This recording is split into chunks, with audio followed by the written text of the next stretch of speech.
ચાલો આજે વાત કરીએ એક એવા જીવની જે પોતાના ઘરમાં તો રાજા છે, પણ એ જ ઘર એના માટે એક જેલ પણ છે.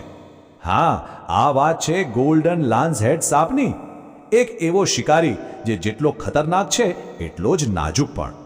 એક એવો ટાપુ જ્યાં કોઈને પણ જવાની પરવાનગી નથી, સખત મનાઈ છે. શું હશે ત્યાં? કોઈ ખજાનો કે કોઈ મોટું રહસ્ય?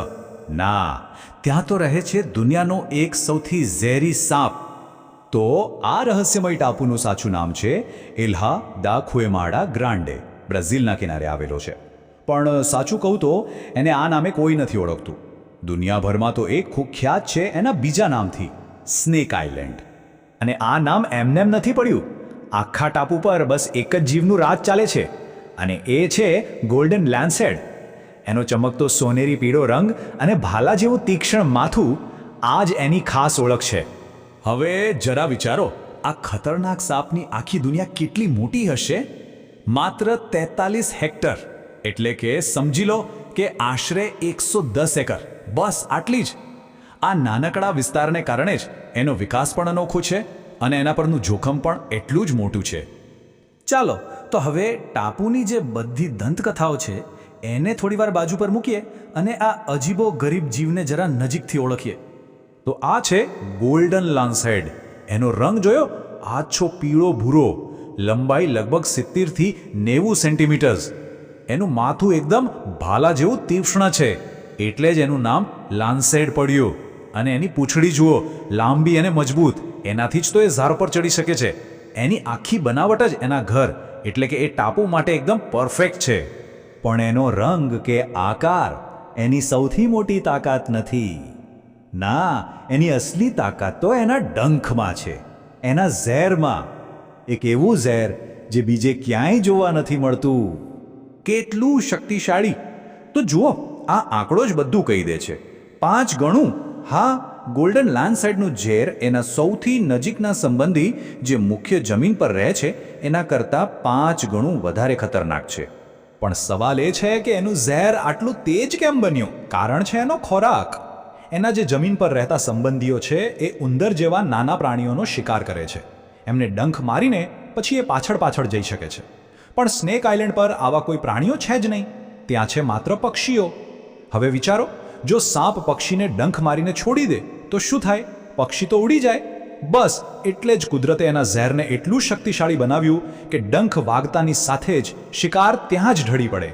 એટલે એની શિકાર કરવાની રીત એકદમ સિમ્પલ અને અસરકારક છે. પક્ષી પર હુમલો કરો, મોંમાં પકડી રાખો અને બસ થોડી જ સેકન્ડમાં ઝેર પોતાનું કામ કરી દે છે. આને કહેવાય પરફેક્ટ એડેપ્ટેશન. ઉત્ક્રાંતિનું આનાથી સારું ઉદાહરણ બીજું શું હોઈ શકે? હવે સારી વાત એ છે કે આ ટાપુ એટલો દૂર છે કે માણસો સાથે એનો ભેટો થતો જ નથી.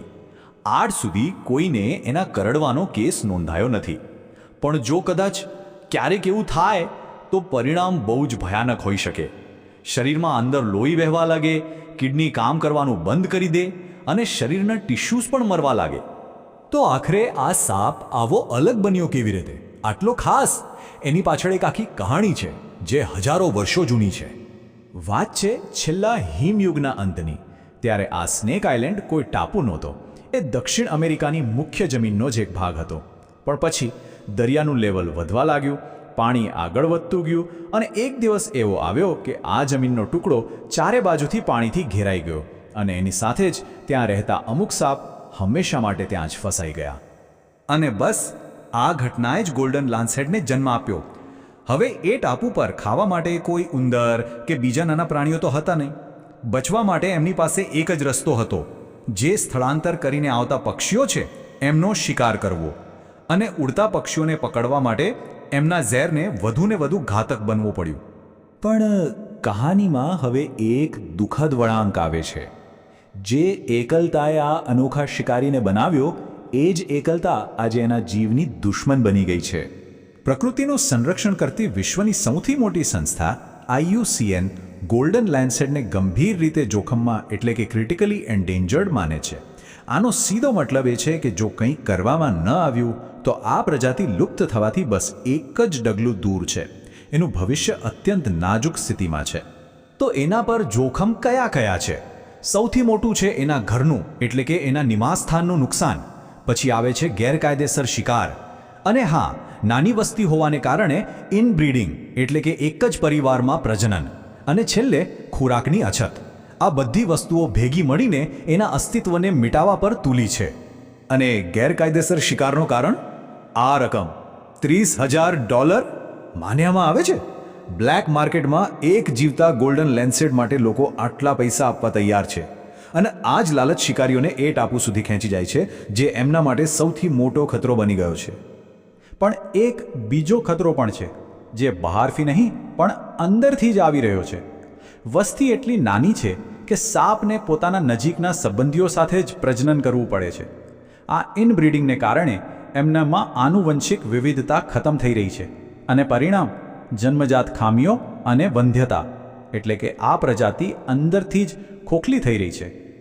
વર્ષો પહેલાં 1995માં જ સંશોધકોએ કહ્યું હતું કે આ એક અજેય સાપ છે એવું માની લેવું ખૂબ જ જોખમી છે, અને એમની વાત સાચી હતી. બહારથી ભલે એ ગમે તેટલો ઘાતક દેખાય, પણ હકીકતમાં એ ખૂબ જ નાજુક છે. એનું ભવિષ્ય અત્યારે એકદમ પાતળા દોરા પર ટકેલું છે.